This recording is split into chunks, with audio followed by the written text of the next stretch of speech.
Bonjour à tous, bienvenue dans ce tutoriel sur le thème des connecteurs. Dans cette vidéo, on va voir ensemble comment se connecter à une source externe de données. Dans une précédente vidéo, on a vu ensemble comment créer un SmartFlow et comment l'utiliser pour traiter des données déjà présentes de la base Vision. Pour cet exemple, on va voir comment se connecter à une API pour récupérer les données et les utiliser dans Vision. J'ai donc choisi une API externe publique et ouverte, c'est-à-dire ne nécessite pas d'authentification. Elle s'appelle PokéAPI. C'est une API du jeu Pokémon. Le but de cet exercice est de créer des smart objets Pokémon dans la base Vision à partir des données de l'API. On va pour cela utiliser deux routes de PokéAPI pour récupérer les informations liées aux Pokémon. La première route nous retourne la liste des espèces de Pokémon qui existent dans le jeu, et la deuxième route nous retourne les caractéristiques de chaque espèce. Pour pouvoir utiliser les data issus de ces routes dans Vision, j'ai au préalable créé plusieurs smart models dans le data modeler de Vision. Ces modèles vont servir à créer les smart objets Pokémon et stocker les données venant de l'API externe. Les smart flows dans Vision sont des processus exécutés uniquement côté serveur, ce qui veut dire qu'il faut s'assurer que l'API qu'on va appeler soit accessible depuis ce serveur. L'API Pokémon étant publique, elle est donc accessible. Si on avait de l'authentification à mettre en place, on peut aussi créer des smart flows qui font appel aux routes d'authentification de l'API et les utiliser dans les autres smart flows pour accéder aux autres routes. On peut maintenant commencer le travail. On commence d'abord par créer un connecteur pour ma collection de smart flows. Pour cela, on va dans la section APIisation. Sur connecteur, on fait un clic droit, ajouter un connecteur que je vais appeler PokéAPI avec comme le nom de l'API que je vais appeler. On fait Entrée pour valider. Alors, quand on sélectionne PokéAPI, quand on fait un clic droit, on a accès à plusieurs options. D'abord, la possibilité de copier pour dupliquer tout le connecteur avec tous les SmartFlows qui le contiennent.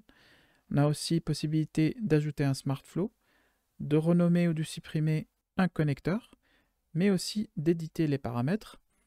Cette option est intéressante parce qu'elle permet de créer des paramètres globaux au connecteur et par conséquent à tous les SmartFlows liés à ce connecteur.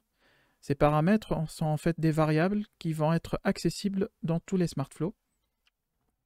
Pour mon exemple, je vais paramétrer la variable host de mon SmartFlow qui correspond au host de l'API que je vais appeler. Je clique du coup sur éditer les paramètres. On a ici le tableau des paramètres globaux du connecteur.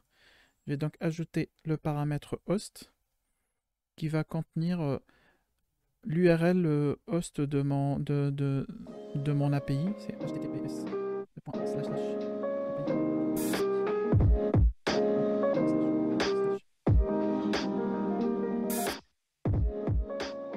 Pour appeler mon API, je vais utiliser deux routes.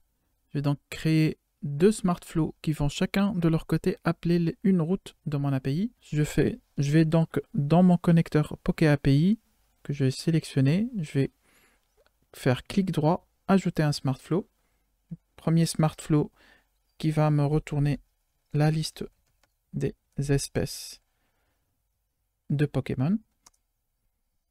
Entrée pour valider, je refais un clic droit, ajouter un smart flow et un deuxième smart flow qui va me retourner les caractéristiques d'un Pokémon.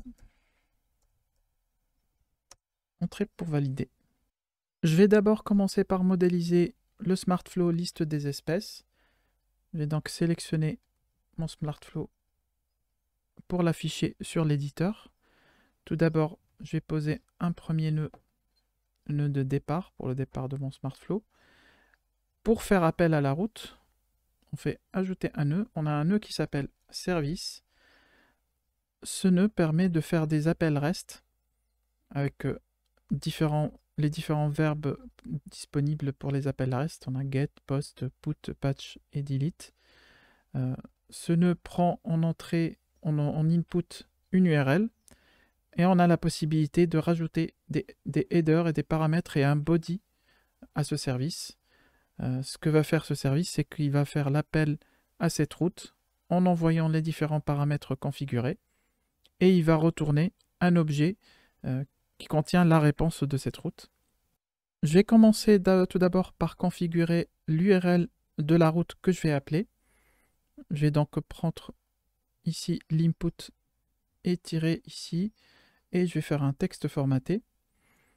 Le texte formaté permet de concaténer un certain nombre de sources de données avec des chaînes de caractères.